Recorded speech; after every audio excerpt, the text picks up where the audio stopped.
Oh, hello there. Why, We're live, hello.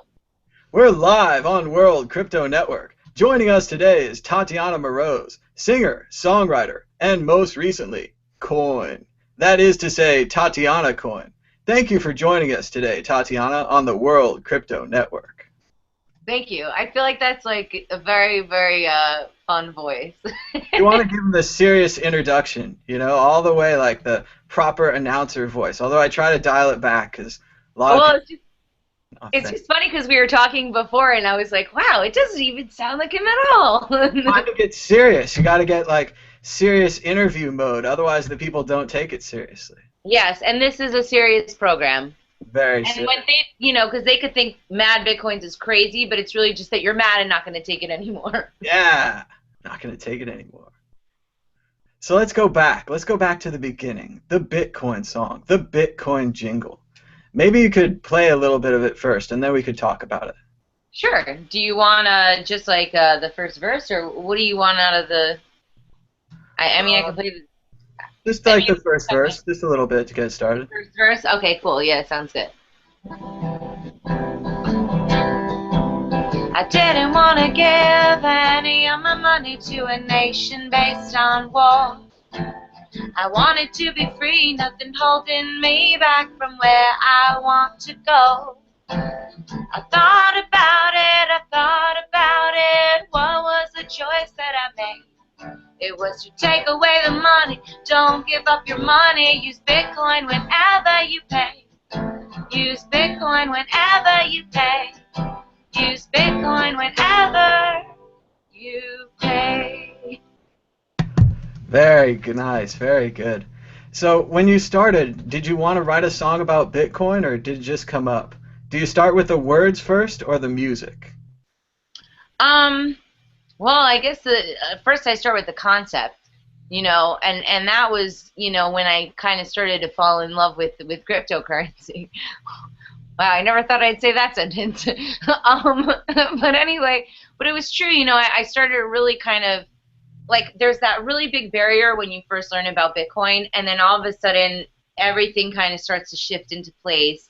And as that was happening, I thought that I could make a song that would make it more fun and accessible for people.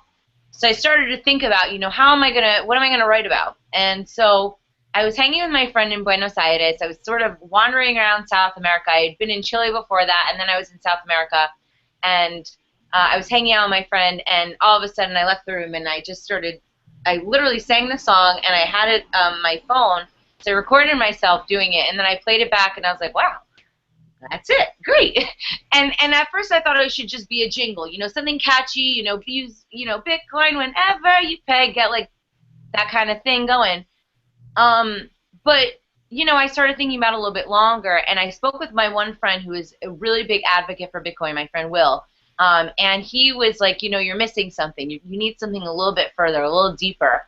And I kind of started to turn it into more of a song, and then that's when I came up with the third verse, which I think kind of, for me, put it a little bit further than past like this is a fun little song into something a little bit more serious.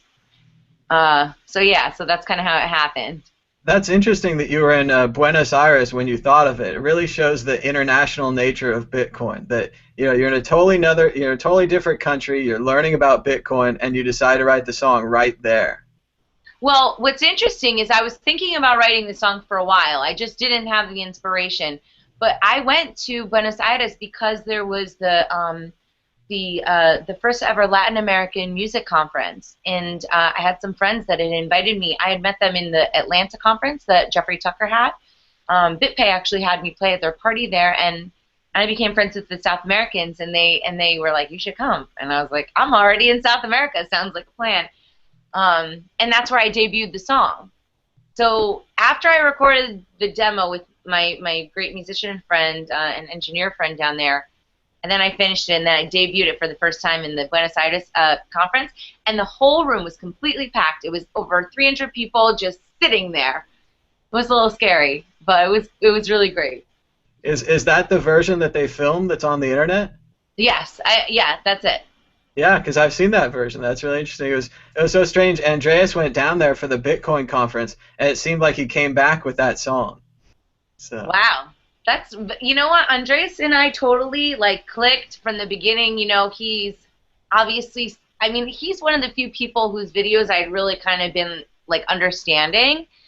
And I didn't want to say that because, you know, whatever, but it was just like a pleasure to be around him and absorb his brain power. And in general, we just had a lot of laughs. I met so many wonderful people down there. Holy moly. Buenos Aires was off the chain. It was on fire down there. So it was a wonderful environment to be welcomed into the community more than I'd already been, I guess.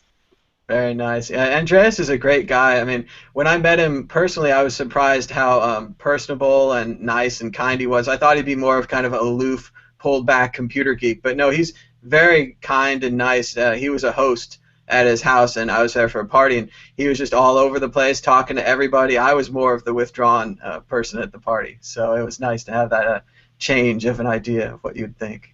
Yeah. Well, I think that, you know, the thing that I think is cool about Andres and definitely certain other people that I've been fortunate enough to hang out with is like the pure of heart kind of thing. You know, that idealism about Bitcoin, and I really respond to that. And I think that that passion that people have for it is what inspires people. So it's great to be around that, I guess.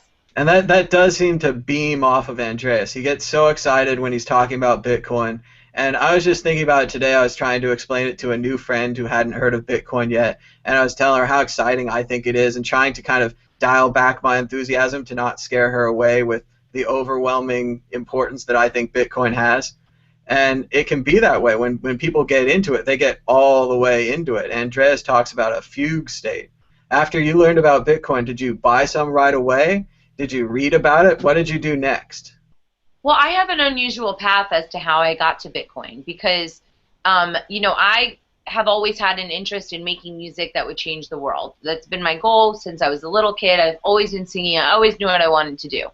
And so when in 2008, I was into Dennis Kucinich, and I was like, yay, and I was watching these great documentaries, but it was really leftist kind of, and really it was the economics that really didn't work for me in the long run. When I found out about the Federal Reserve in 2011, I was like, forget this whole thing. I'm going Ron Paul all the way. Yeah. So I got really into the Ron Paul movement, and they welcomed me, and so I was doing all these really big gigs, I mean, for Ron Paul really quickly, and it was so fun. I was traveling the country, and we had a big event down in Tampa, and Tony Galippi from BitPay, he had just started BitPay not too long before that, and he was like, I'll sponsor you, because that was the model they did for the thing.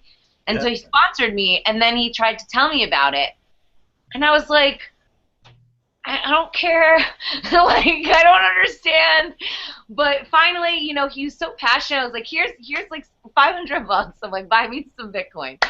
Unfortunately, you know, I sold a lot of it off since then. This is like in August 2012. But because I mean, when it went 10 times, I was like, whoa, this is crazy. I'm selling now. That's what's so funny. Everyone's all bummed that they didn't buy back when and hold forever. But if you really think about it, if your investment went up 10 times or even if it tripled, you'd probably just sell. Like if I could turn $300 into $900 2 years ago, I would be out of my mind with $900. So Absolutely. We're all greedy now. well, now it's like yeah, like Chris is always talking about when you're going to sell, when you're going to exit the market, you know, and just all this like you have to have it all planned out, and otherwise you're not going to win, and you're not going to be the winner, and we all want to be the winner. So I don't know who this person is, but I don't believe them. We're all going to be winners, darn it. No, I'm just messing around. he's all into it being a zero-sum gain, and that when I'm selling, someone else is buying. So I may be winning, but they're probably losing if they're buying at too high a price. So it is an interesting way to think about stock trading. So. You know, this is all like part of the newness of it all, you know, and thinking about things in like a totally different way.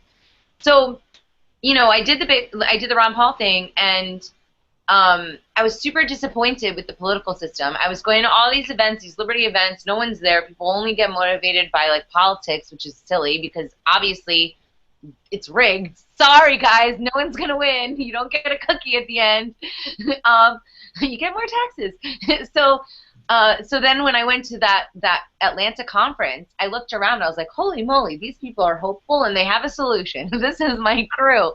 And I That's started that's the thing. They have a solution to the really large problem, like you said. When you learned about the Federal Reserve, you'd had enough of money in the basic system. Of course, Ron Paul lost in 2008, and before that, Kucinich ran as well. The stolen elections of 2000 and 2004.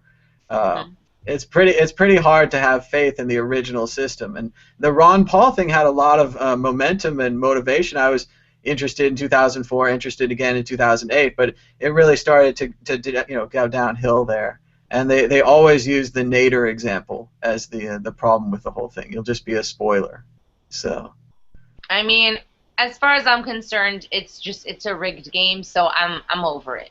Um, but the Bitcoiners had something where you didn't even have to stand there and be like writing to your government and saying, "You guys can't do this anymore. We're killing us." Like they don't care that they're killing us. They don't care they're squeezing every little last bit of our blood, you know.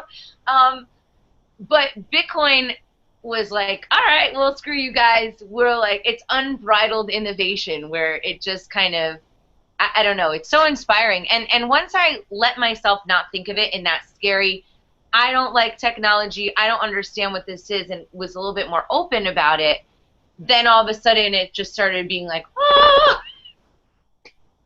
well, it really is exciting. I mean, the first time I had heard about it, you think it'll be centralized. They'll just take out the central server. Then you think that maybe someone will steal all your money, or it won't have any value, or it'll go away. But the more you learn about the details really are there. Someone really has thought about all these problems and worked them out. And you just have to work till you get to his solutions and see what he's come up with, and the other people too. So. yeah, I mean, it's that whole, even that whole open source concept is so foreign to people. Like something that's come up with me and some other folks that have kind of come along the journey, and we all meet along the way in different stages of like what we're thinking about. But I think that the concept of open source is really new to like mainstream people because we're so like copyright driven, and I'm not even saying that there's not a place for copyright. I'm not educated enough about the subject to really make a judgment call, but like to even start thinking of like how much more innovation is available right now because of this open source kind of concept, like that was totally new to me. And that's the cool thing about Bitcoin is that all of a sudden you start thinking about IP. All of a sudden you start thinking about what is money. All of a sudden you start thinking about why is our money losing value, and like the information is just going to right forward, the same way that the internet, I think, works. It's really, really fun stuff, I think. Well, and what's important for me, you talked earlier about peace, is the implications for peace that Bitcoin has. If you look at all previous wars, they're financed by banks loaning money to both sides. They loan money for the weapons, there's weapons destruction and killing, then they loan money to reconstruct the buildings that were destroyed by the weapons that they loaned money for. And this happens time and time again. You can just look it up in the history book. They loan money, or they print money, however you want to call it. It's a loan or it's a print.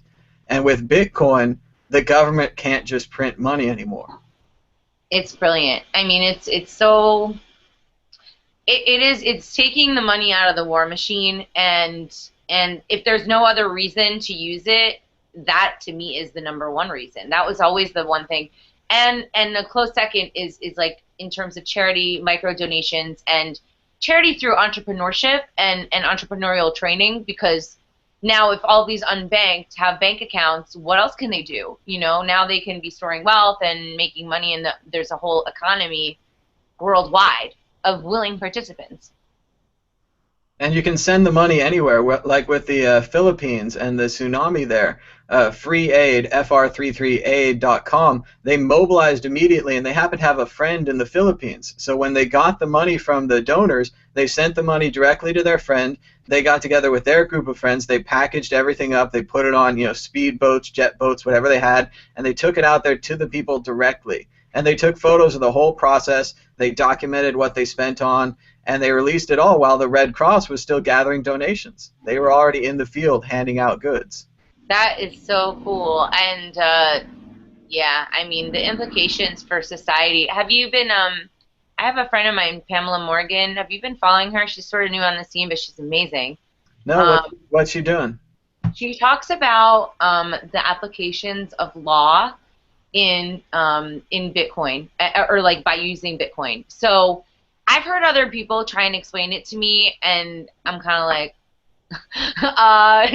next topic. I don't understand what you're talking about, but the way that she explains it is so engaging and just fun, and kind of like makes it just something that you can easily understand. And it's been kind of getting my gears going, just about how many possibilities there really are beyond just that. You could send money to these places, like you can make contracts with people, and when people told me smart contracts, I was like, who cares? But recently somebody didn't pay me on a contract. And now I'm thinking, if I did that contract, like with the smart contract, and it was automatically that the money would be in my account, then I wouldn't be getting screwed over. I would just have my money, and I wouldn't have to be asking my friend, like, hey, can you help me get this money? I mean, it would be so much simpler. And imagine if that goes on a mass scale. I don't know. And then you could hold people accountable, for what they're doing. I mean, there's reputation monitoring that you could do within the space as well. I mean, it's endless. I mean, juries, she was talking about making juries like where people all over the world are just voting on different cases and stuff. How cool is that? That'd be cool. Yeah. Why are more people into Bitcoin? Are they all crazy? This is the fun. They just haven't heard of it yet. They're going to hear. I mean, if you even think about the idea of bringing computer programming concepts to money, like with a smart contract, just if this, then that. So this basic idea that if you record 5 songs and upload them to some website, then you should be paid for your 5 songs. And they put the money up in escrow. You can see the money. It has to sit there before you even start. Then the money's locked in. It's the computer that decides that the contract's been met. Or if it was a multi-signature contract, you and another party would decide that it's met. Maybe with 2 out of the 3 keys, you could get the money. So if someone agreed, you delivered the songs, they would give you the money even if the third party refused to sign because they're trying to, hold the money longer, make more money off it or something. So totally. yeah. Yeah. And that kind of idea, that can be done by not a lawyer anymore, but it'll actually be kind of a, an assistant person who helps you fill out the form, and you'll just fill out the drop-down bubbles and how long I want the contract to be. And the same thing for a will.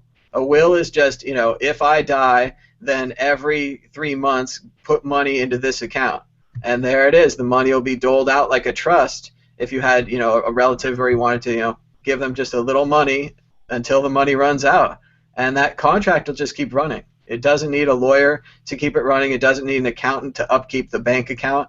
It'll just exist out there on the blockchain until it fulfills or until the accounts are empty. So it's amazing. Do you think that everybody, I think it's like about to hit a whole new level soon.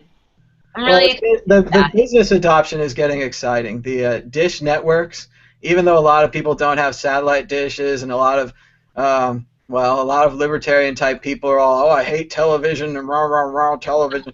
It's still a really big deal, guys. Like, I know you don't like television, you don't want it in your home. I find it entertaining, but a lot of people have dish networks and they've never heard of Bitcoin, and next month they're going to get a bill that says, hey, you could pay with Bitcoin. What the hell is this QR code?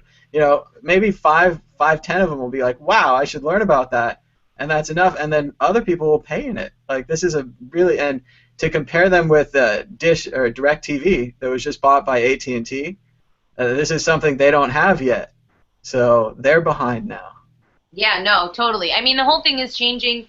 There was just that article with Apple is getting a little bit more friendly again, and then you've got the Amazon, and then eBay and PayPal. They're all piling on right now. I mean, I want to sell everything I own and just buy Bitcoin because I think it's about to start doing really well, and I'm happy for that, And I think that we need to keep having really positive stories and innovative ways of interacting with people and educating them about the currency, And that's what's so interesting. It's really just an adoption process. We really need to do the tech support of teaching our neighbors and friends how to use this new money so that they feel comfortable with it, because there is no Bitcoin, the company, to go out and do this kind of tech support, to make videos like this. There's no Bitcoin Incorporated to pick up the tab, yet anyway.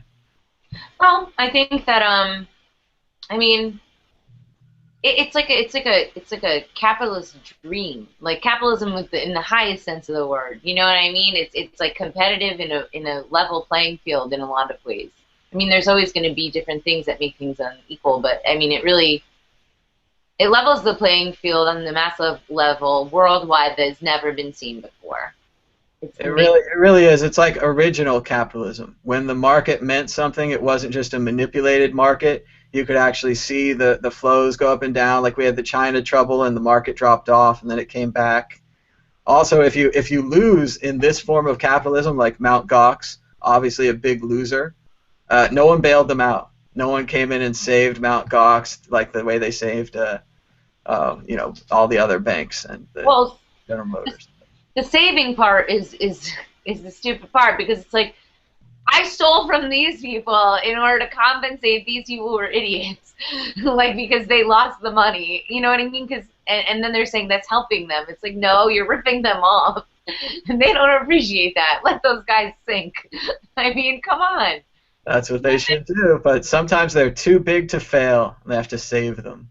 So. Well, I think that the accountability factor with Bitcoin is definitely encouraging, and it's going to be a good lesson for people around the world to start to, I don't know, internalize a little bit. It is, well, it is about accountability for everything, and it's about controlling your actions. It's about that your actions do have effects, and people often think like maybe I'm just hurting myself, or maybe I'm not connected to other people. But Bitcoin really shows that we are connected to everyone, that everyone is on a network, and that more and more this is going to become prevalent. We're going to realize this.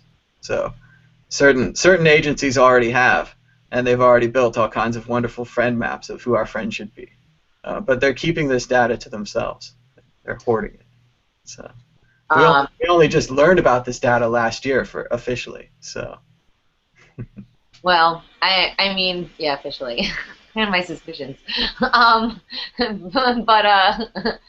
Yeah, but we're not paranoid anymore. Anyone who says they're listening to everything, they're recording everything, that's just a fact of our reality now. Like we're in the post-Orwell society. Told you guys, the conspiracy theorists. Yeah. Oh, well, what do you get? What do you get for telling us? You get a tinfoil hat and nothing else. And you get like put on a list. You're confirmed. Like you thought you were on a list, and now you're on it. So there we go. Oh man, but you know what I mean. People have to speak out, and I think that there's so much power in what we're doing that even though there's a lot of scary stuff happening, and it's going to continue to happen, I think that those established old hierarchies will rule through fear because they know that. I don't know. I mean, like really, it is a little bit of almost like a good versus evil thing, and I think that like the love and the brilliance and the creation that mankind puts into this kind of stuff is bound to overcome. And that's combined with, like the power of the internet, the power to connect and all these other things. It's bound to overcome the dark forces, so to speak. I totally agree. Not only is it good versus evil, it's David versus Goliath, and we're David. And what's so funny is that Bitcoin, like the rock in our sling, seems to have all the advantages over cash. It reminds me a lot of the MP3 versus CD debate. Very early on, you couldn't email a CD, you can't send it across the country, you can't make a backup copy of a CD the way you can make a backup copy of an MP3. You can email it around, you can edit it. It's better music, it's more flexible. Whereas this new money, this Bitcoin, is better money. It's more flexible, you can break it up into smaller parts, you can send it around the internet, you can send it pretty much anonymously. None of these things you can really do with cash, and you definitely can't do it with credit cards or remittances or bank transfers or any of those old ways. Yeah. I mean, I guess you can. You just have to pay, like, exorbitant amounts of money and wait, like, a week. You have to pay, and it's slow. And we know that people of the future don't like to pay, and they hate things that are slow. Well, you know what? I was, oh, yeah. So I was ordering today from Seamless Web for some lunch or whatever, and I had to put in my credit card information. I was so annoyed. I was like, why do I have to type this whole thing out? And, like, why do I have to worry that if they find my credit card, they're going to, you know what I mean? Like, it's just, it doesn't feel as secure. It's not as secure. It's waste of money. It's ripping off all these different, like, there's just no need for utilizing your resources that way. In one of my favorite books was 1984, and I read it. as an adult, like a year or two ago, it was so much scarier than when I was 15. I was like, holy crap, we are living in this scary world. It was See, terrifying. it was And very much something to organize against back then, but now it's just come about so much more. Like, well, yeah, now it's now we're living it. But so anyway, so in the book, um, he reads that like manifesto thing, and they start talking about how the purpose of the world and these war machines is to just like not allow the people to attain the wealth that they need in order to attain enlightenment. So they're just basically like making these resources and burning them to the ground, like. And that kind of made an impression on me the second read, because I was like, yeah, man, there's all this wasted energy, which is almost like the thought about, and I'm not very good with this stuff, but people kind of comment about like hash power, you know, and like how do these things get like a value, like mining? What do you think about that? Like, do you think that mining could be replaced with something that's like a little bit more efficient than like what the power is being used for? That could also generate value? I know it's a lot of use of electricity, but it does give the Bitcoins intrinsic value. It's hard to mine them. Like it's a computational trouble, so it uses a lot of power to do so. And again, it's more about, for me, what the whole shift of Bitcoin will be. Like if we have to use some electricity to move the power people out of power, that seems like that's impossible under any other circumstances. Of course. I'm not even talking about the power. I'm saying that is there, I guess like the Bitcoin 2.0 stuff, you know what I mean? Like where you're going to start building on top of those things, kind of like what we're exploring with the Tatiana coin, and then all these other kinds of things, like where all of a sudden, like for example, we're not a pre-mine. People don't, I barely know what a pre-mine is, but you know, we're not a pre-mine, and we're not like doing computing stuff. But what we're doing is we're making it that like my music, when I create it, when I have a CD, when I have a T-shirt, when I have a party, when I have a concert, those things give it value because you would want that stuff anyway. So it's like all of a sudden you start thinking now, even like I don't know, I just think that there's so many cool ways that you can think of it, and not just limit it to the mining being the only way of providing that value. I think that's just the first step of many. I don't know where those steps are leading, but it's really fun to watch. I definitely think that meta coins can be built on top of Bitcoin that has this foundation of mining. Like for your coin, you wouldn't really want anyone to be able to mine it because they could kind of corner the market on your coin. You could have some kind of problems there. If you think of a similar example, if Coca-Cola had a coin and if I could mine it early, I'd never have to pay for a soda. You know, if I was big into your music and I mined it early, I'd never have to pay for a song. So yeah. I can see that's like, and then, but that's the whole mining keeps up the network. So then you're a meta coin, and you're really just more of a token. So I think the real value comes in exclusivity. Do you have anything that cannot be bought with any other currency other than Tatiana coin? We're making the prizes all the time. The way that we're doing it right now is, yes, these are exclusive prizes. I'm not going to like not release my music to people who want to pay with dollars. So I mean, but what I'm thinking is it'll be more like backstage passes, you know, hanging with me at the studio, autograph CDs that are like the first issue, getting the music beforehand, and also getting, I don't know, I feel like the people, they also get that feeling where they're in a longer-term relationship with me anyway, just by holding those tokens, you know? Because now they're more vested in my career, and they can actually be active in promoting my work, you know, and then they can be rewarded back potentially, because then it's like, you know, they're baseball cards. It's an interesting mix of a Kickstarter and a stock sale. They're buying into the Kickstarter, but by buying early, they're buying stock in you, and so then the value of this stock could go up, but there's also a chance the value of the stock could go down, right? I don't like to think of it as stock because I don't like to think of me giving away little pieces of myself. What they're getting is like coupons to redeem them at my thing. And like, I guess coupon might not be the best thing because a coupon doesn't really go up in value. But okay, backstage, this is what it is. It's tickets backstage. If you got tickets when they first went on sale before everybody else got them, you can then scalp them to your friends for like double or triple the price if those concert tickets are hot. So I'm almost like scalping myself. I don't think it's that bad if you're selling stock in yourself or selling stock in the tour or the project or whatever you want to limit it to.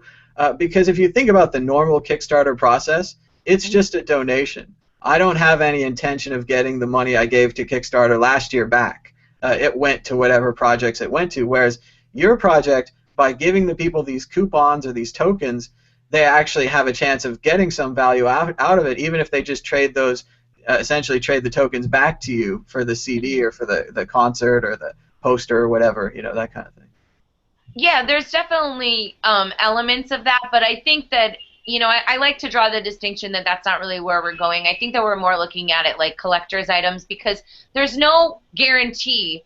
Like if it was a stock or an IPO or something, there's no guarantee that there's like I'm not promising them anything. If I want to be a jerk and like run off with all the money and live in Rio, which I don't think it's gonna happen, but people have to judge that. They have to look at me and say, is this girl trustworthy? And then if I mess up, then my reputation goes down. So it's almost like my reputation is part of it as well, So how are the coins being distributed? They're putting out a certain number of them every day?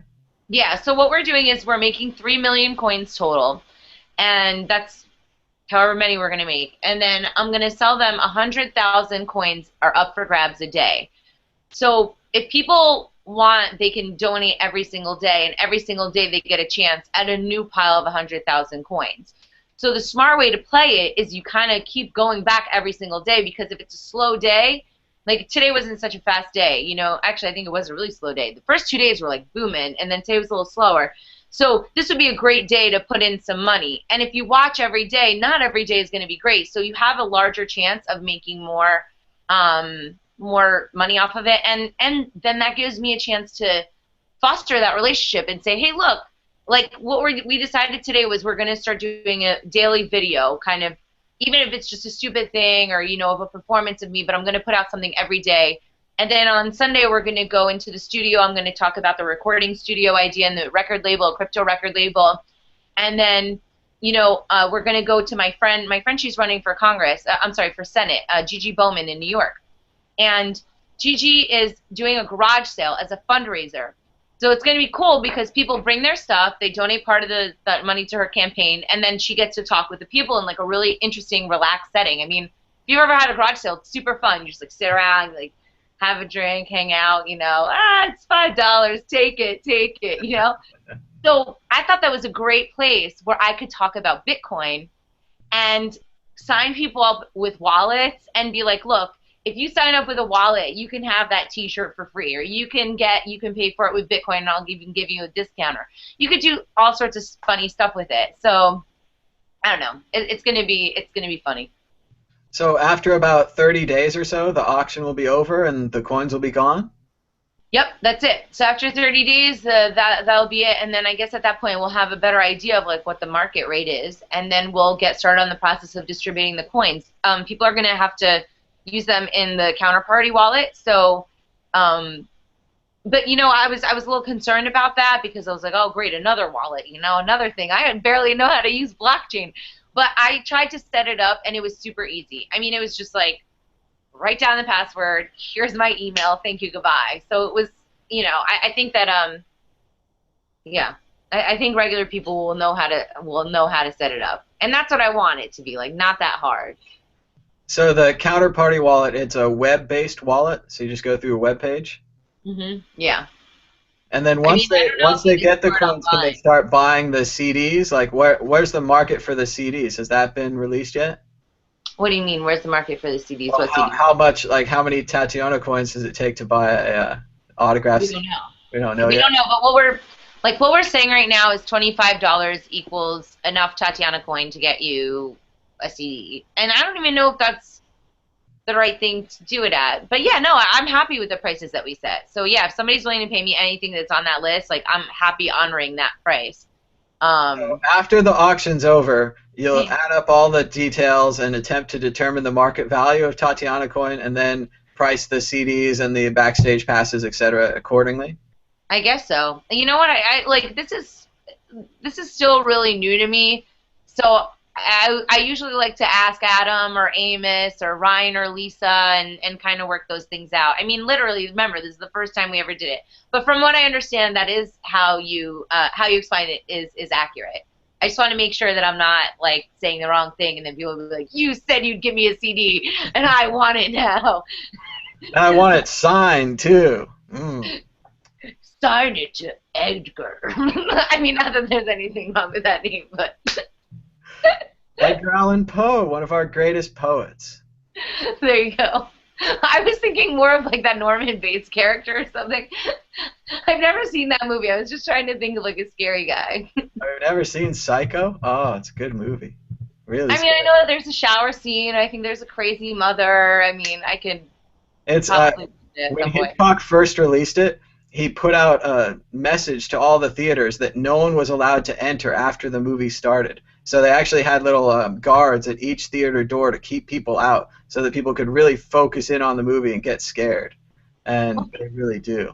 It's really good. The big thing about the shower scene is that there's a knife in it, and everyone in their minds pictures the knife going in and that it's very violent. But in reality, it's just shot really well. They weren't allowed to show the knife going in because it was the 60s. You couldn't have that kind of graphic violence. So he had to shoot around it. So your mind conjures up all the really bad images. It's really well done. That's even more scary. I don't like scary movies anymore. I feel like I get all these terrible stories about police brutality and war and just corruption. I'm like, oh, I don't want any more bad news. Reality is scary enough, but you knew it was really going on in the 2000s when they started all those Saw movies. That people really needed that escapism, that they were going to that extra level beyond the horror movies into those really gory things. So. I think the Saw series is like not a good sign for humanity. It's really, really scary and disturbing. I thought The Ring was really frightening. The Ring is scary. The first one, based on the Japanese film.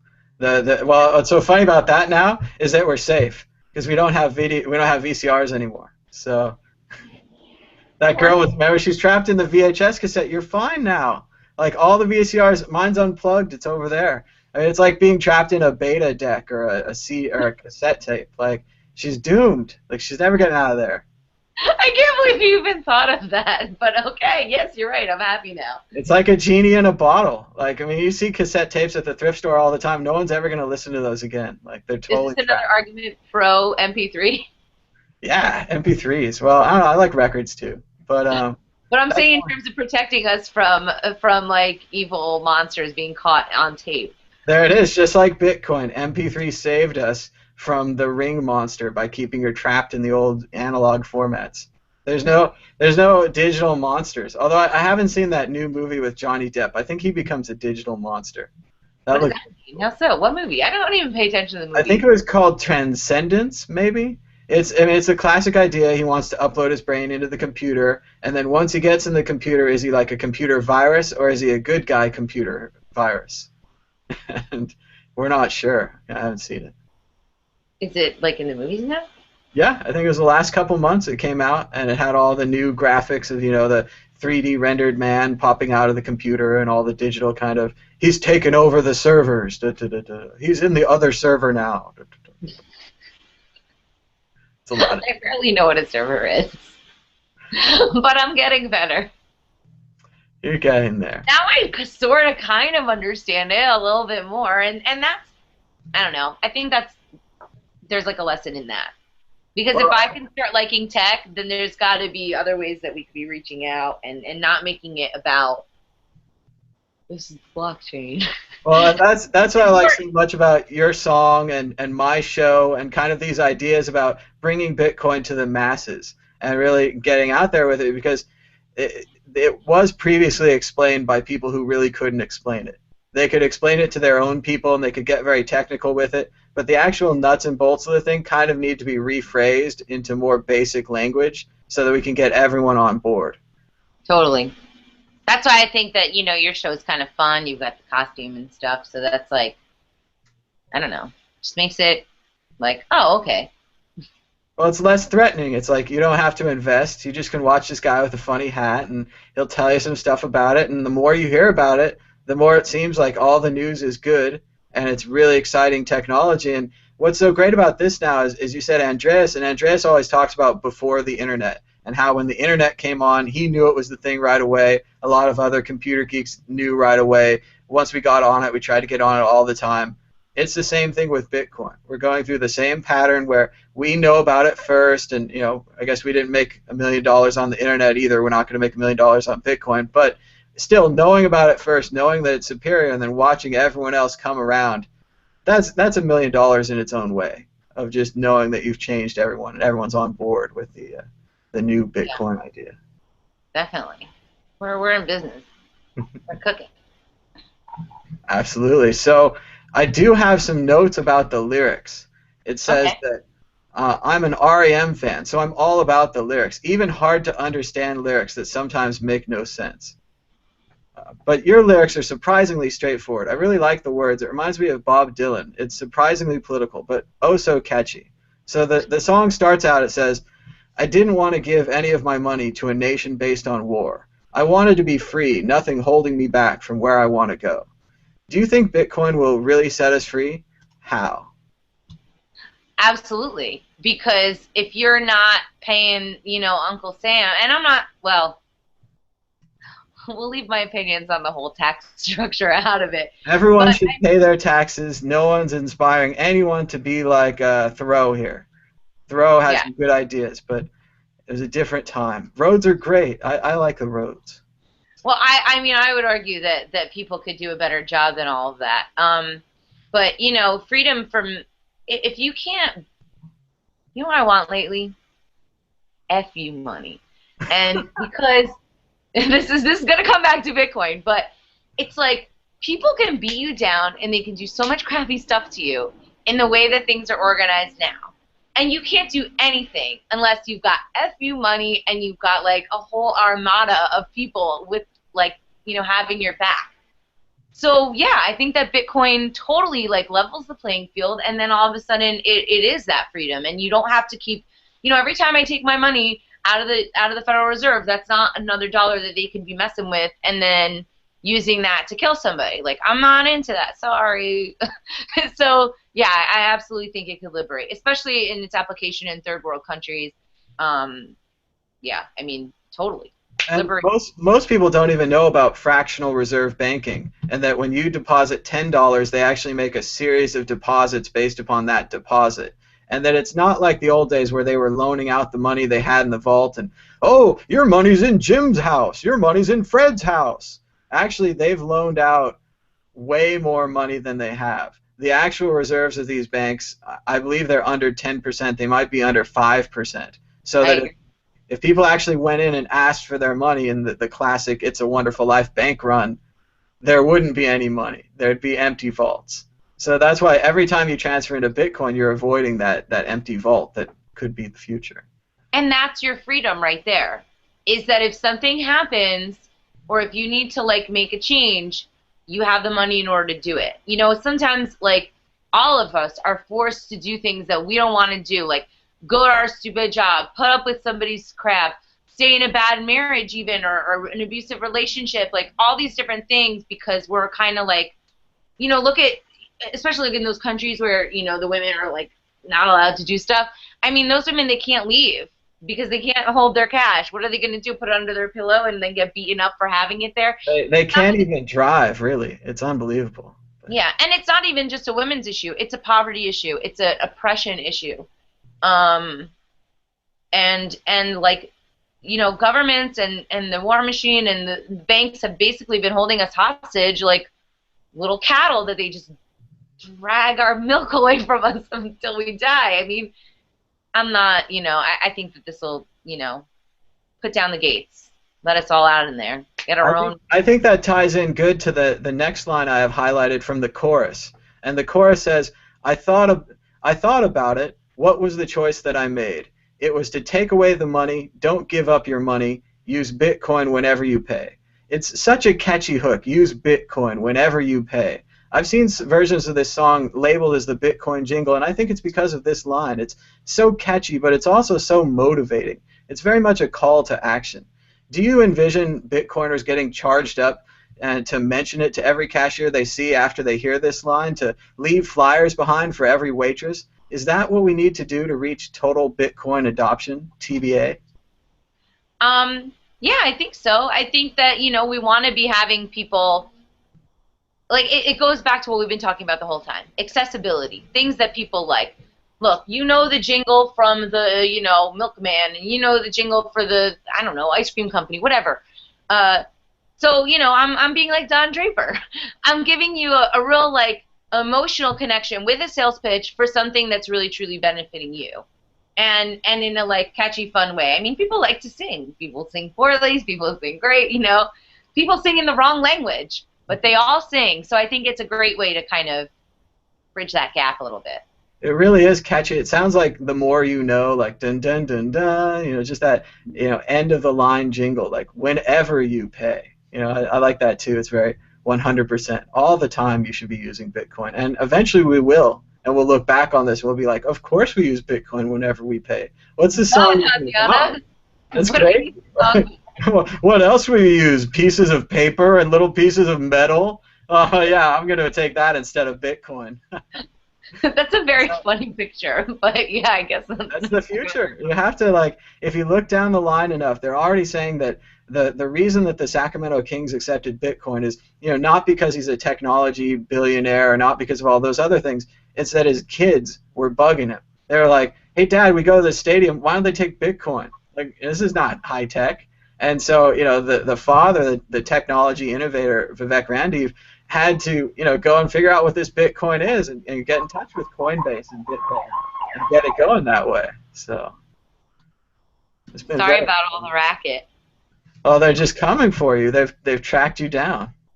Well, you never know with the coppers lately. No, I'm just kidding. Nah.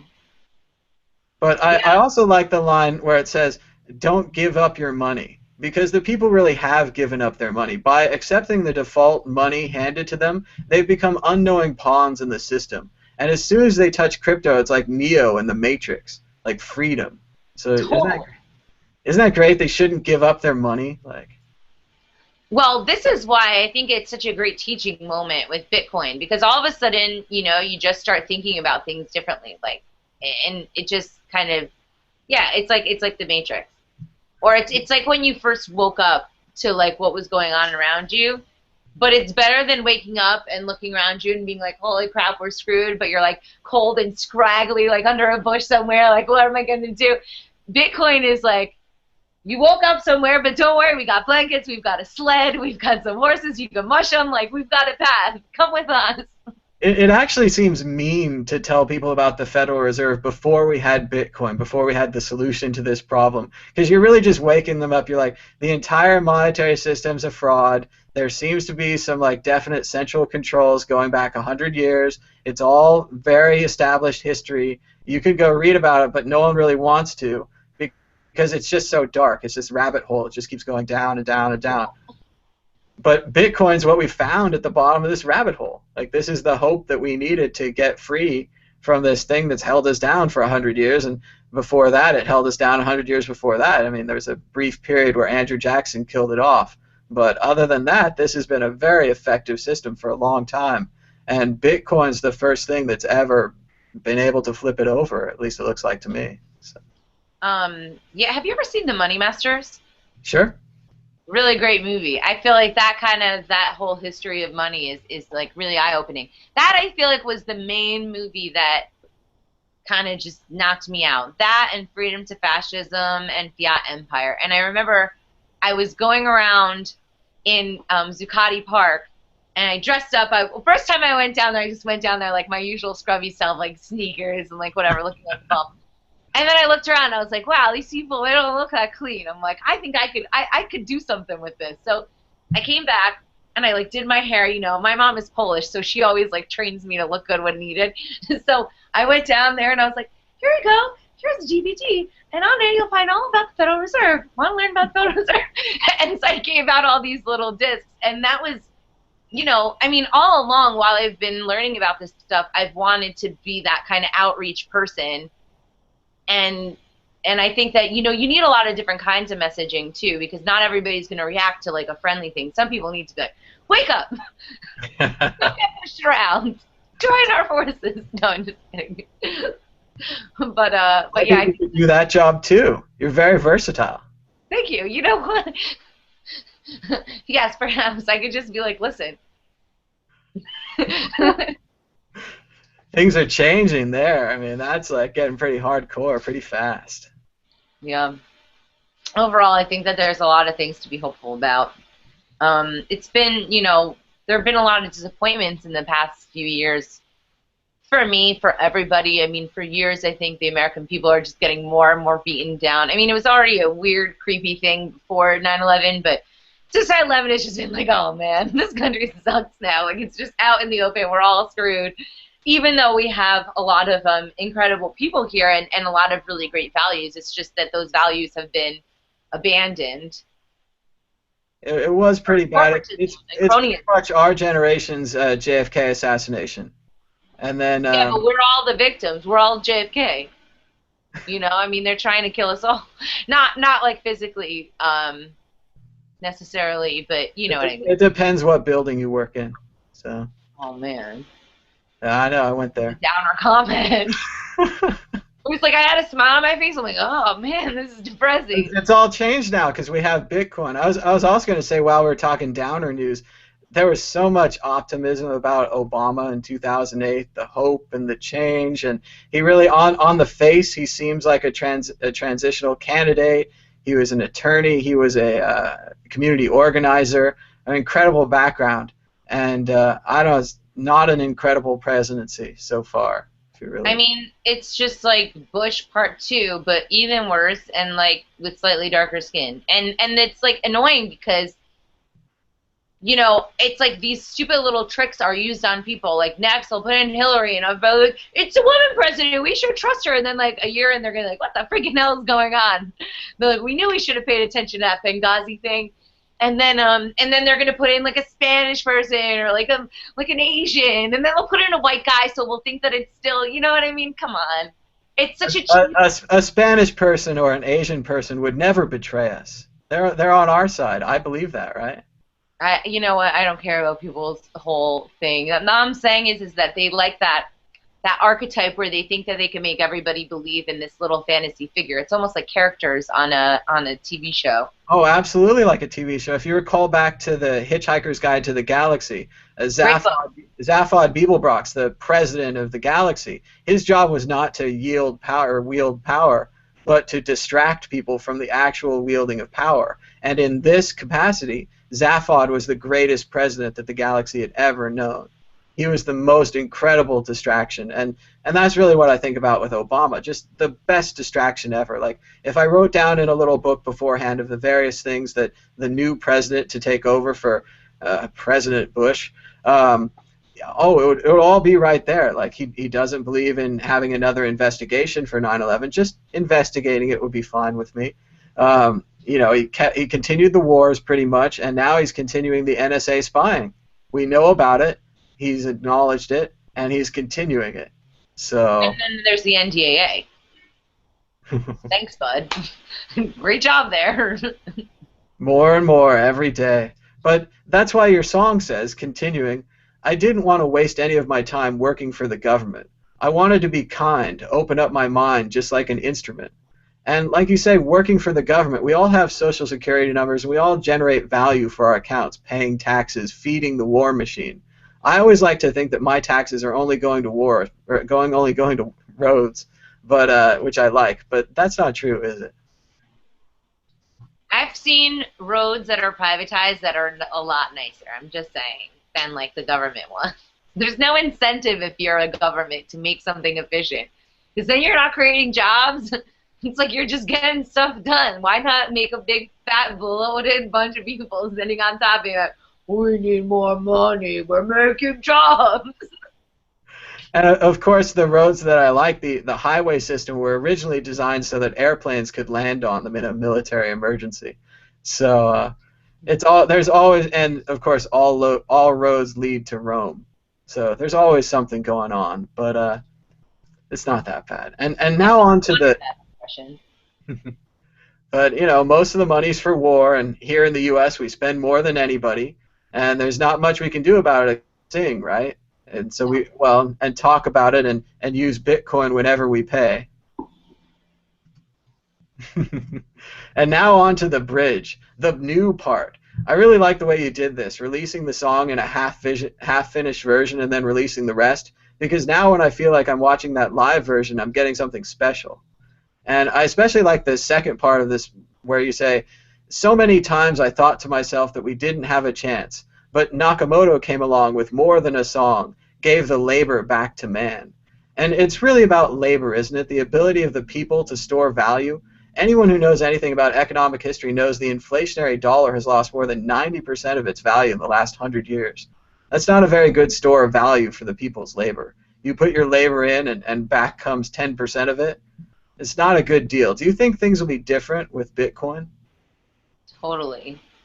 But I think that the governments aren't exactly going to be particularly thrilled when we start starving them of their endless supply of like blood money. So there might be some challenges there, but that is 100% the goal. It's like, forget this system. Why can't people vote with their money? Why can't people have, with the technology that we have right now, we don't need them. And they don't want us to realize that, but it's true. We don't. So either they can adapt and try and hold on to their little structures for a little bit longer, but it's inevitable. And my goal is obviously, just to be clear, because you know sometimes people think this sounds like incendiary stuff, but the goal is to have a more peaceful society, a more respectful society, a society where as long as you're not like punching me in the face or like crapping on my lawn, then we're cool and you can do whatever you want and I can do whatever I want. And then we're all, I mean, that's who can't be behind something like that? And that's the way it'll happen to them too, but it'll be more like that the millionaire during the 20s. They said, how did you go bankrupt? And he said, well, first slowly and then all at once. So I really don't think they'll see it coming. It'll happen really quickly, and soon, yeah, they will have to be crowdsourcing and funding for a bomber. And I don't think they're going to get it. I don't think people want to donate to drone programs. If there was a box on your taxes, I would like this money to go to the drone programs that fire missiles at civilians overseas and call them collateral damage when we accidentally hit them. Does anyone want to fund that? I mean, maybe some people. We should put their names on the list. Even the people that do have been brainwashed that those people are not our friends. Like a story I really like, a moment rather, that I really loved was when we were all in Berlin and we were all sitting at the table and we were like looking around, maybe like, I don't know, 8 or 9 people, and we're like, wow, there's 6 different countries represented at this table. And you would never think that we would have things in common, but here we were, and here we did. And like, there's always that villain, you know, the evil Muslims, or like the bad this one or the bad that one, like, oh, the Russians are coming and the Americans are coming, because everybody's got this thing, and people hate us and we hate them, and it's just a bunch of hate based on a bunch of BS propaganda by the governments anyway. So what favors are they doing for us? Thanks for stealing from me. Thanks for making me hate my neighbors. Like, I don't know. It's just and thanks for telling me what to do, because I couldn't possibly handle my life without your help. And it really is, the internet was a revolution, and everyone talked about, you know, the communications revolution and freedom of speech, freedom of information, all these things that we'd have. But now with Bitcoin, it's really going to happen. Things are really going to change. They're not at all ready for it. And we really don't need them. We don't need an old, quote-unquote, democratic system where 49%, the losers, don't get any say at all, and the winners, 51%, get to do what they want for 4 years. That's not a great system. I'd prefer something like fractional representation, where you can give your vote to someone. Like, I always use Dennis Kucinich as my example. I'm glad you mentioned him early. Were you a fan at one point? Oh, I think he's a great senator. And his 32 points of impeachment versus George W. Bush was just an incredible moment in American history, and I was very personally moved by his goal to impeach President Bush and Vice President Cheney for war crimes, etc. Totally. But there's no chance of that happening because they control everything right now. But if you start, like, if people all around the world start thinking, well, wait, if Bitcoin's a better way of voting, even let's say that they want to keep it in the power structures, whatever, like, then all of a sudden they're going to be like, why are we still using these machines? No, really, like, tell Diebold to take these back. We'd like a normal election now, you know? It would be nice to have an open poll that we could trust, that was open source through Bitcoin. We could see where everyone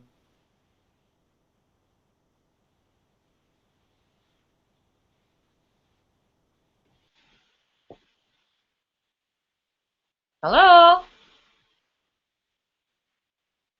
Thomas, you froze me out. I'm curious who can hear who. If I'm the frozen one. Oh, there you are. Hello? Still there, just talking about the 2004 election. They hate it when I do that. Oh. Well, it's not you. It's just the thing, it froze for a second. That's all. That's what happens when they change something. And They, speaking of changing something, you're the world's first artist to have your own coin. So just to recap, just to go back over Tatiana Coin, is it based on Mastercoin or Counterparty? we went with Counterparty for this. So And so yeah, we're doing Counterparty to Coin Powers, and Coin Powers is sort of agnostic. It'll take any of them. They'll do kind of like the front end, like the crowdfunding part of it for the coin, and or crowd sale, whatever you call it, and and then Distributed Buzz is handling, like they handled the just kind of helping me get all the little different pieces together. You know, we all work together on the website and the copy, and I mean, there's a lot of work that goes into making a coin, especially if it's the first time. Obviously, Adam Levine has been helping us. I mean, he was the one who came up with the idea for me a long ways ago. I mean, it wasn't that long ago. It was actually in January when we met and talked about it up in Napa. And look how things have changed since then. it's only been 6 months, and you've made an entire currency. And we raised a lot of money yesterday. We raised like 1750 so far in 2 days. That's really good. Like, all right, cool, great. And I think that the more that people get comfortable with it, and the more that, like, we're doing a Q&A, for example, on a weekly basis, so people can come in, they can ask their questions. I can ask my questions. I have a lot of them. So I don't know. I think it's going to be fun, and then if people keep checking back in the campaign, and then all of a sudden we're all in this together, and that kind of camaraderie is an important element to the community in the first place. You know, we should be supporting each other. I mean, if people think it's a stupid idea, they shouldn't support it. But even if they, I don't know, well, I mean, even if they think I'm like a terrible singer or something, they should still maybe support the idea because, like, without these case studies, how are we going to make any progress going forward? And how are we going to continue to kind of go and do new exciting things without everybody being a part of it? Well, and it really is a decentralized idea. You're returning the power to the artist. The money's going directly to you to support your musical goals and your Right. I don't have a tour. label. I don't have like a, some publishing company. Like I own all my publishing. I own all my music, except for what I write with my producer. But yeah, so it's really, and that's what compels me about making it into a label is because there definitely needs to be sort of a sculpting of artists in order to adjust to them having a coin because they don't know anything about cryptocurrency and they don't necessarily need to. We want to make it like a seamless process. But you can kind of build a company structure where you give them a certain amount of support for a certain portion of whatever's raised and then help them promote it and get it out to the right people and start experimenting with that. How have other artists that you've talked to responded to this? Do they want their own coin? Well, it's funny that you mentioned that because, I've managed a lot of recording studios, really, really nice places in New York, the nicest studios in New York. And so I went back to my old studio, Premiere, which is right in Times Square, and I saw this guy, Nee. And Nee and I, we've, talked and stuff, whatever, but he's from Nigeria, he's a producer, he's really cool. And we were just catching up, and I told him about Bitcoin. And it was the most unusual thing that I've ever seen because normally when you try and tell people about Bitcoin, they're like this. And so he was just more and more and more into it. I've never seen anything like it. And this was an interesting point that stuck out to me, was that he realized when he was younger that they used those cowries, I think that's the word that it's called, but it's basically like little shells that represent money. So his whole mind was wide open thinking about that.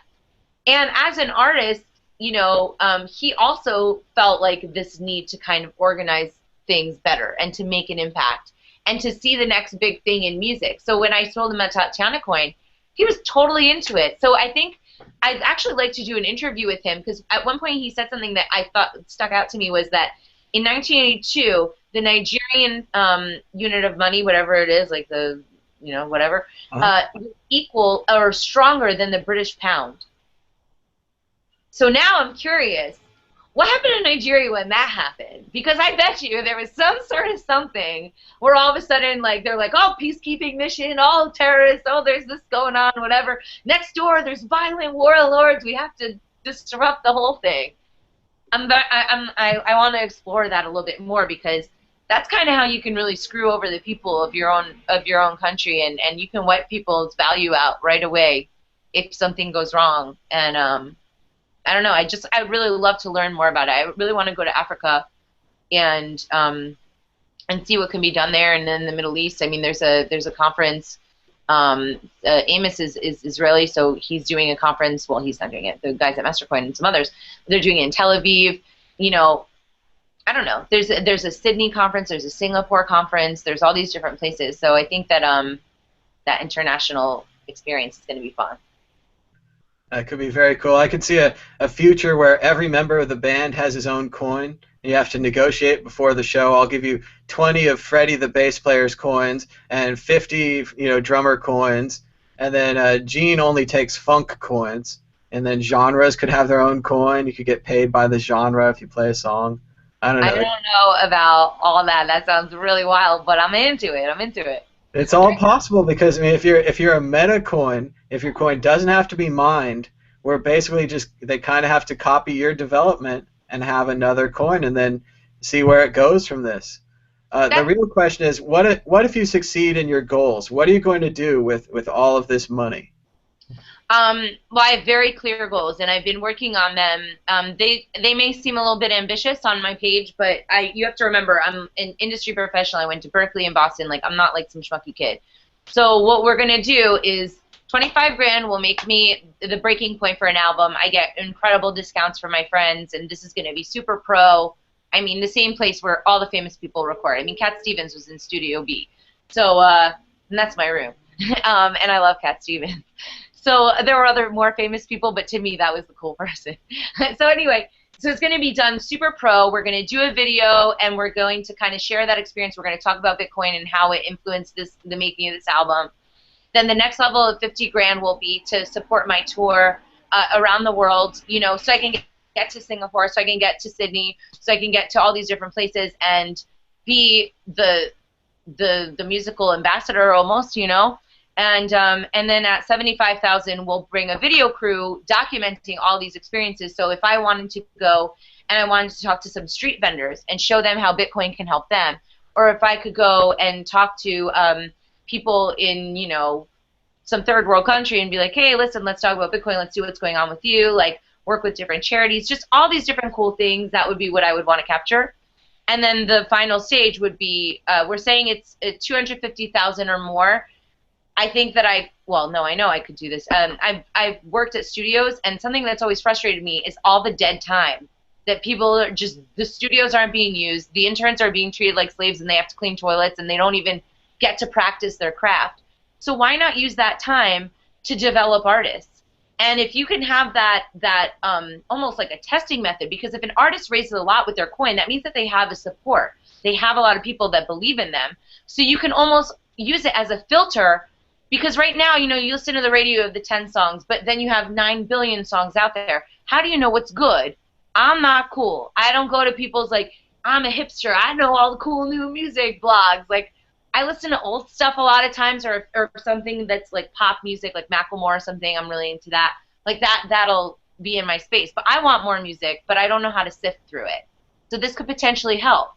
And you give more money back to the artist, and you help them with publishing, you help them get their music placed in commercials, like, you help them monetize, and you choose the right people based on, like, your own passion. So if I start a record label and it goes well, I would love to franchise that idea out.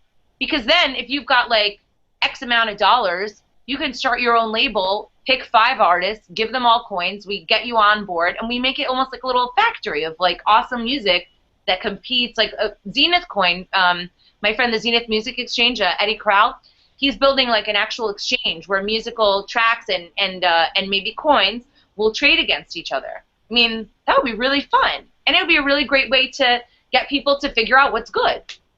Well, in any kind of contest where you include Bitcoin and you include music, you have a song contest, a top 3, battle of the bands, and you can do it online. So you don't need you don't need to travel anywhere. You don't need to bring your stuff with you. You can do it in your home studio, and anyone can compete. It's very much a level playing field. Right. But there's still quality control and accountability. And so it's not like, I don't know, man. I can't tell you how many times I would sit in the studio and just listen to really, really horrible music. And I would literally cry at my desk. And that sounds melodramatic, but I was so deeply saddened for mankind. Like, here I was, this broke little idiot, trying to, like, sneak into the studio and then record my stuff. And it's always, like, such a hassle, you know? And all these great artists that I knew were just, like, broke freaking musicians in New York. You know, no one gets paid for gigs in New York. It's like you get, like, $20, and you're like, oh, my God, this is so great. So, I don't know. I mean, I already know the artists that I'm going to sign, so what do you think of this? I was thinking of having, when I do my little music thing where I kind of explain a little bit more about the studio idea, of maybe having some of those other artists just play a little bit really quick. I think that would be cool, right? I'd be like, these are my friends. They're amazing artists. Listen to them. Do you want to help them get famous too? Well, think bigger, guys. Don't think about the Tatiana album. Think about a crypto label, a crypto music impact. Look at Converse sneakers and Red Bull. They both have their own recording studios. Why? Not because they like love music so much, but because music makes them cool. Totally. It's a culture thing. I think music would make Bitcoin cool, much like the Doge car made Dogecoin cool. It's Absolutely. something that Bitcoin could do. So I would like to see that. What else was I going to say? I don't know. I had it. Well, you know what we could do? What would be fun is maybe we can touch base in a couple weeks. Are you coming? You're not coming to DC, but we should do another like touching base and kind of see how things go anyway, even if it's like more of a quick convo. That would be cool. And the other thing I just remember what I was going to say is that you should take a look at DFTBA Records. Don't Forget to Be Awesome. There's this Vlog Brothers community where they did these back and forth YouTube videos talking to each other, and one of them's a writer and the other one's a writer, and they have this whole thing about being awesome.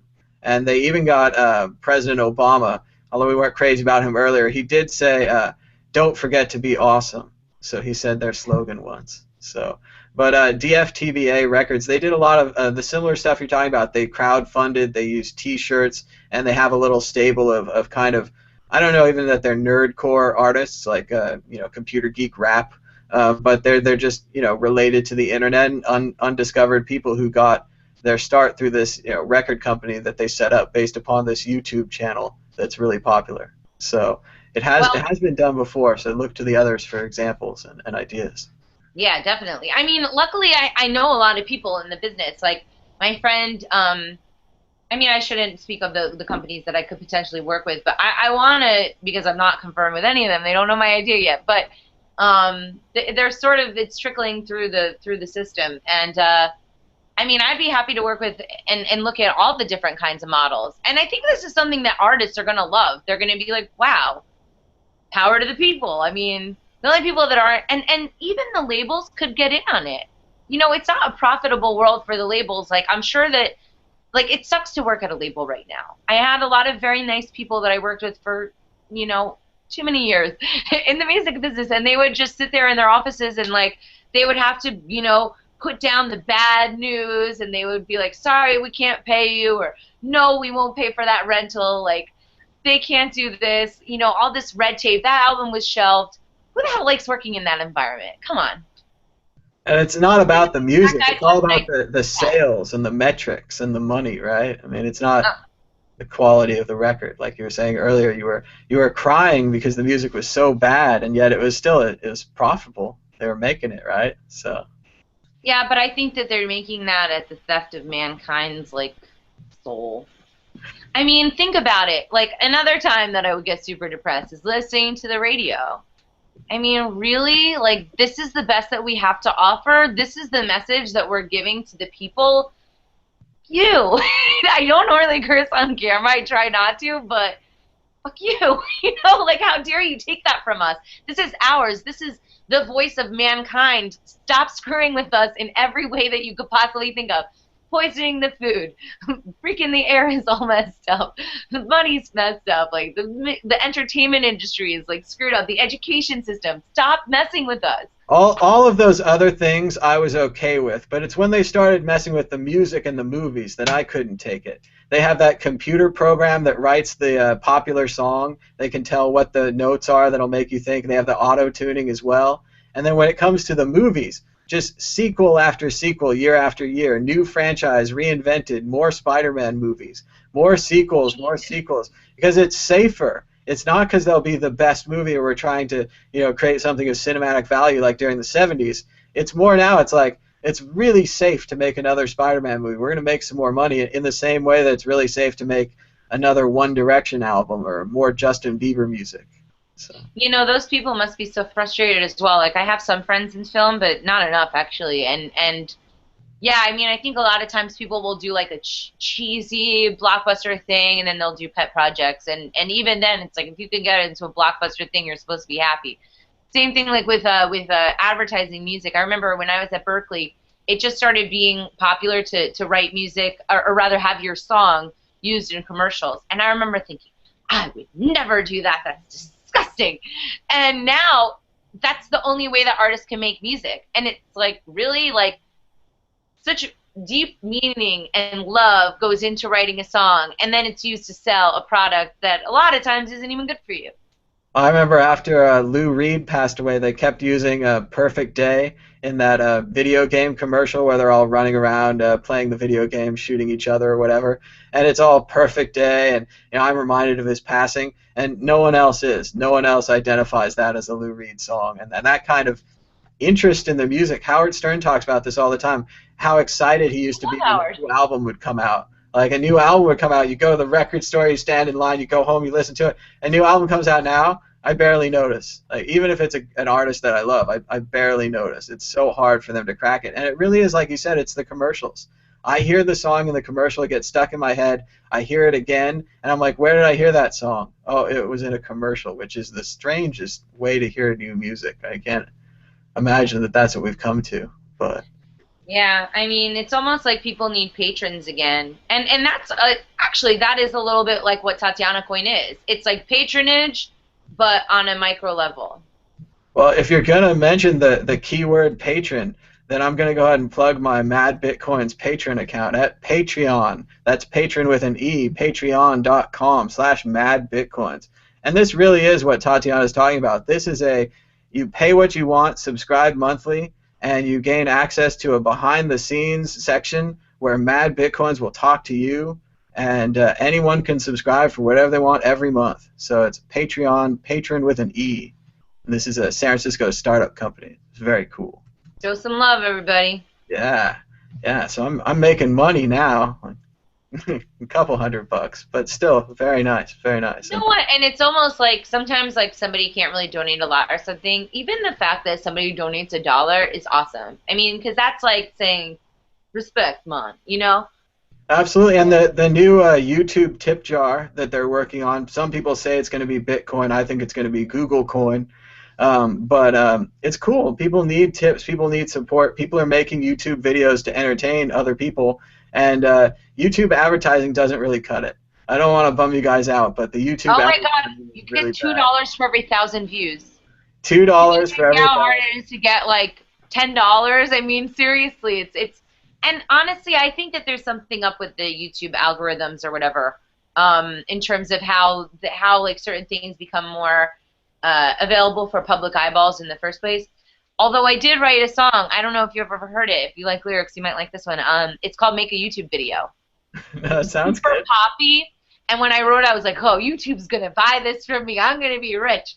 And apparently they're not into encouraging peace and, like, eradicating corruption. So they haven't called it yet. It's barely off the mark. So close there. Oh, it's super catchy. It's a fun song. And then I give a shout out to Twitter.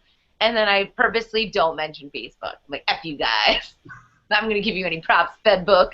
Not that the other ones aren't monitored either, but... Well, they encourage more. They encourage more sharing, which it seems like a good idea, but then it becomes a bad idea later. So it's those trade-offs. Totally. I was going to ask earlier, when you were campaigning for Ron Paul, did you make a song for Ron Paul, or were we just singing kind of folk standards? Or No, I mean a lot of the music that I wrote, I was doing you mentioned Bob Dylan. There's very few people that I cover, but I happen to cover a lot of Bob Dylan. So I did Masters of War on the request of a veteran friend of mine, and also Knocking on Heaven's Door. And then I did a song called Playing the Cards. There's a song Let It Go that's kind of, like there were things. But then I took an old song. It's actually a funny thing. So when I made my first album, Tatiana, I made it all out of myself, and I can't even tell you how many tears were shed in order to make this goddamn thing. It took me 3 freaking years. I thought it was going to take a month, and it was like everything. I didn't even know what producing was, and I did the whole thing with help, but still. So at the end of the song, at the end of the album, there was a song called Evolution, and in Evolution, you'll hear me talking about how mankind needs to basically stop messing around and like, look, we're smart, we have access to like technology, like let's take responsibility for ourselves and accelerate evolution. But I didn't have like I didn't have an outlet, like a specific suggestion per se. But then when I got involved with the Ron Paul movement, I changed that song and I made it like the Ron Paul Revolution. And and so I like edited the words and I kind of changed it around. And even now, like I feel like there's almost some references to the state in there that I don't necessarily even believe in anymore, So it's like a constant, like that song has been the evolution of my thought. So I almost want to do another version, but I feel like that's like crazy. I need to maybe. The song's called Evolution, just Evolution 2, and it's a sequel. Well, I already have Evolution 2, though. That's what I'm saying. There's regular Evolution, then there's Ron Paul Revolution. Evolution 3, it's a trilogy. You have to write the Return of the Jedi, the end. Well, it is the third. It is the third album. There you go. It's right there. That's the ticket. Very cool. Yeah, I love that the Bob Dylan song "Masters of War." The way that he labels them, the death planes and the death bombs. I always think about that for labeling things, because bombs really are for killings. Like drones. Drone sounds like a not dangerous words, but they're really like death drones. They're killer drones. Like they're out there for the killing. And I just think that labeling things with words like that, the way that he does in that song, like we can choose like what words we're going to use, regardless of what Frank Luntz or Republican pollsters say. It really does matter what words you choose and how you frame things. I think he knows that. So. Yeah, definitely. Well, yeah, those lyrics, that song, it's crazy because it's just as accurate now as it was back then, and that is not a good sign. Like, well, and it was terrifying when he sang it back then. He was going out on a limb. He was labeling all of the bad people in the crowd, and I think it was right around the time when he was switching to electric. So it really had the true revolution of that he was doing it in sound, he was doing it in lyrics, he was doing in every way possible. He was rebelling against the system. So it was a really incredible time. Absolutely. I mean, his whole I would consider Bob Dylan to be the best songwriter of the 20th century. A chronicler of the times, I mean, there's so many great, jazz music and just great music in that era, and you can't just pick one, but he has this way of just telling the story of all these different people. Like, every song isn't about him. It's about, like, all the little things that happen on his journey and all the different people that he meets along the way.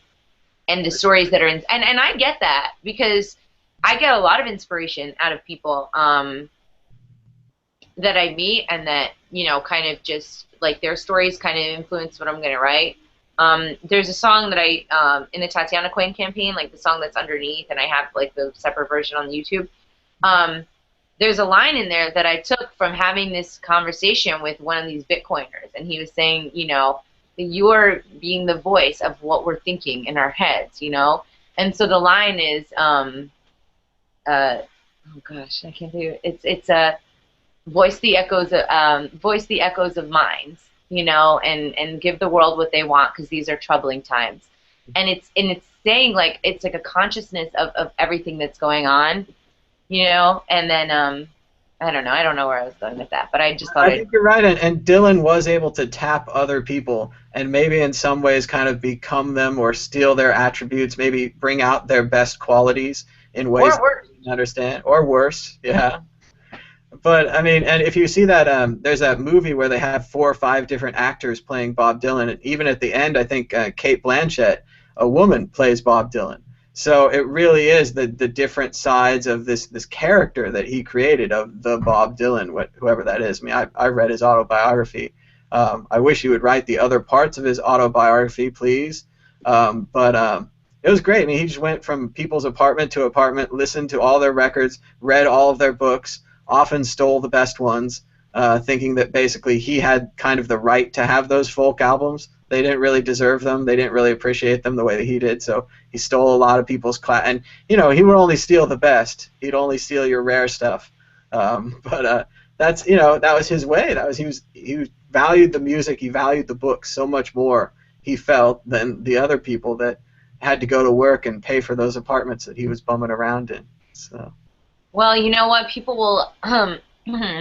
will forgive musicians a lot, and people will fulfill the creative people a lot because of that strong bond. And this is like why I think like music and Bitcoin, like one of the most important things is that I can sing a song and I don't even have to sing the word Bitcoin in it, and people will hopefully, you know, fall in love with me. Not like, you know, oh, I'm so great, fall in love with me, but you know what I mean? Like, when you hear a really good song, you're like, oh my God, I love you, Nina Simone, or oh my God, I love you, Prince, and you mean it. You love them.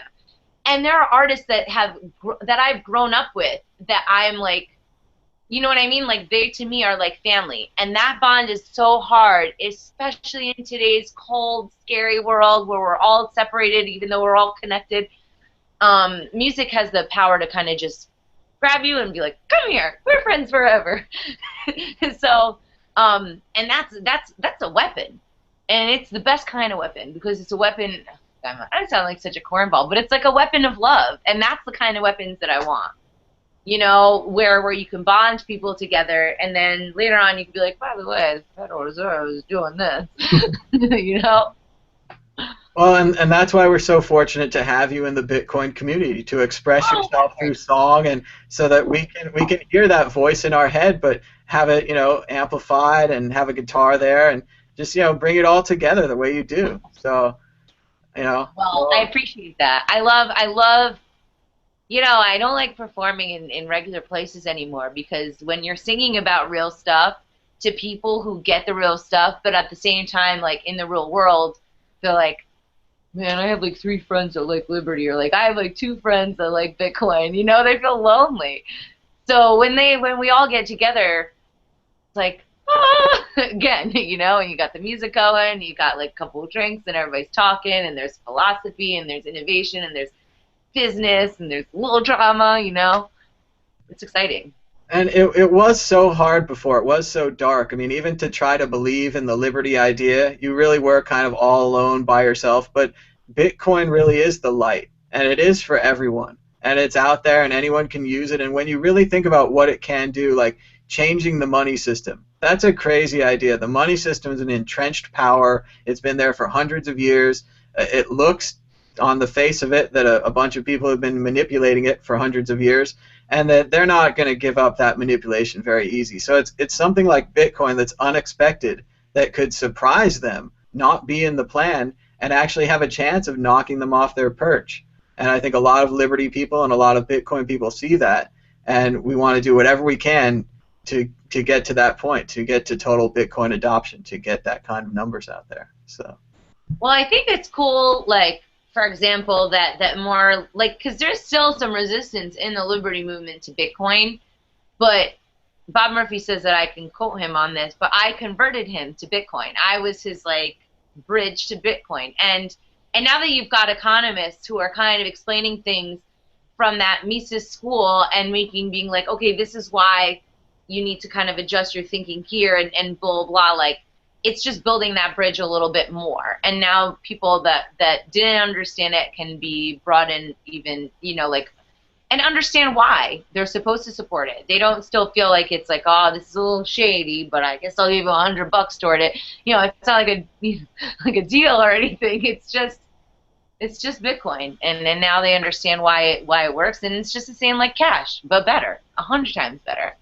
And You know. the programmers that are going to make that easy, they're working on it right now. That's what I really noticed last year when I kind of flipped over and got way into Bitcoin. I mean, I'd heard of it before, but is I saw all these companies lined up on the side with millions of dollars and hundreds of programmers ready to basically make it easy. I mean, everyone can download the client. We all know the client's confusing. Sending from address to address is confusing. But if you have something like Coinbase, where you can just email the money around and it's just a web page and it has security and it's really simple, it changes Bitcoin. It's not a confusing, strange digital money anymore. It's just something you get at Coinbase and you spend it at gift and then you use your gift cards wherever you want, Amazon, Target, whatever.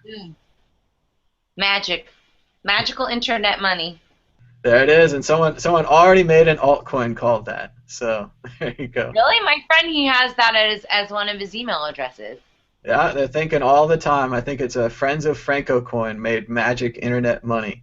I don't know that it's that powerful, but it's out there. So. Yeah, I don't know. I don't know either of those coins, but I know my friend's email is like magical internet money at like something, you know, whatever, like Yahoo. Very cool. That's a good address to send some Bitcoin to. Yeah. So are there any other new technologies other than Bitcoin that you'd like to mention today? No. Oh, Made Safe. Hello. Sorry. Got like all Jersey and like excited. Made Safe to me is super exciting. And I sometimes say it's cooler than Bitcoin.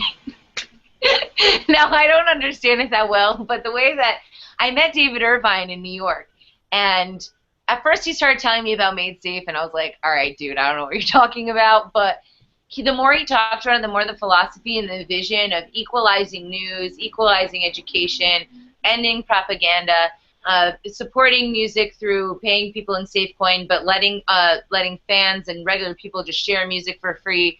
I mean, his whole vision is so amazing, and that technology is really great. So I mean, they have 8 years behind them, but I really hope that that comes to fruition. That's definitely a company I want to work with. And there's just a lot of cool people in the space that are doing really innovative stuff all the time. So, you know, I love learning about it. It's great. People tell me all their interesting stories because I'm the musician chick, but I don't feel like technologically qualified for this information, but I'm taking it and I'm learning, so that's good. That's why you're a good sounding board, though. They can give you your ideas and they can see if they're too technical, if they make any sense to a non-technical person. And the idea that you can get excited about Made Safe, which I basically understand is storing your data encrypted on someone else's computer somehow using a blockchain. That's great that he was able to break through and explain it in a different way than what I understand, a more basic understanding. And that he you know, got you all excited about it. It's pretty. Oh no, yeah, and I didn't even get it all, but you know what I mean. Like you gotta kind of think about this stuff, and then you're all of a sudden you get it, and then you start thinking differently, and just experiencing those doors opening and like new ability to see around me in a completely different way. It's like, wow, this is super infinite, you know. And it's not just Bitcoin, the currency, it's blockchain, the technology. There's so many things that are going to be converted to blockchain and decentralized. And it's going to have all these disruptive waves that go through everything. And it's completely unstoppable. It's just like the CD and the MP3. The technology is simply better. Cash simply can't compete with this and isn't going to be able to. So. Yeah, well, go Bitcoin, go us. We're amazing. Very much. So do you have any gigs planned for the near future? Anything you'd like to plug? Are you playing anywhere? Yeah, I'm doing a ton of shows this summer. You know, right now in June I've got a show in New York City on Sunday the 15th or whatever day that is. Then I'm going to go down to Bitcoin in the Beltway. Right after that I'm flying up to Pork Fest for 4 days, and then I'm going to Libertarian National Party Convention.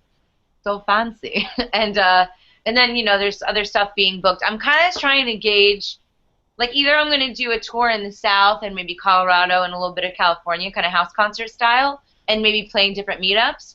Or if I raise money, then I really want to go to Europe. I really want to go to the Sydney conference. They were saying that they wanted to have like a women's edition, and I've become very passionate about helping women in the space and kind of trying to create like a mentorship and a leadership role with some key women. I mean, I know some really brilliant girls and ladies They do. And so yeah, but I mean they're super professional, and I think that to help other people get into the space, I think that that's a valuable resource as well. Very cool. So not necessarily any gigs on the West Coast planned, but we can hold out hope. I was just on the West Coast. I was just there. I was in San Francisco for music and tech, and then I was in LA for Free and Equal. Well, So San Francisco I is go to LA. doable. Listen, find me a show out there. You know, I'll come. I love it out there. Connie would be thrilled. Oh wait, we might do a women's retreat. So maybe if we do that, we could do it in California, and then I could do something like at the like in San Francisco. That'd be cool. I'm sure we can get you a space in San Francisco. The geeks seem to run the world there. So we just have to talk to the right geek, and we can get that taken care of. So. I think so. Yeah, the geeks. Not all geeks are geeks. We still like music. It's like the power. You know, it's like I feel like Dick Cheney doesn't like music. That's who doesn't like music. Well, Dick Cheney's a bad example because he doesn't have a heart. So. Well, that's what I'm saying. I think that, like, you know, the geeks are gonna like it. Everybody's gonna have a good time. We'll have a big party and play some, you know, do some jam. You know what I love about Fork Fest is that we always do like a campfire jam. Very cool. I like it better when everybody sings along. Unless it's my favorite song, in which case I'm like, stop singing in the front, Drunky McDrunkerson. It's like an emotional moment. I'm like, oh! But it's all good. I don't even mind when people in the sing along. I don't care if anybody sings well. I think it's great if they don't sing well. I don't care. I like that unbridled, you know, thing. Sounds very cool. So Porkfest Sing Along and Bitcoin in the Beltway, check it out. But we're out of time for today, and we'd like to thank Tatiana Moroz, singer, songwriter, and new coin, for joining us today on World Crypto Network. Until next time, bye-bye. Thanks, everybody.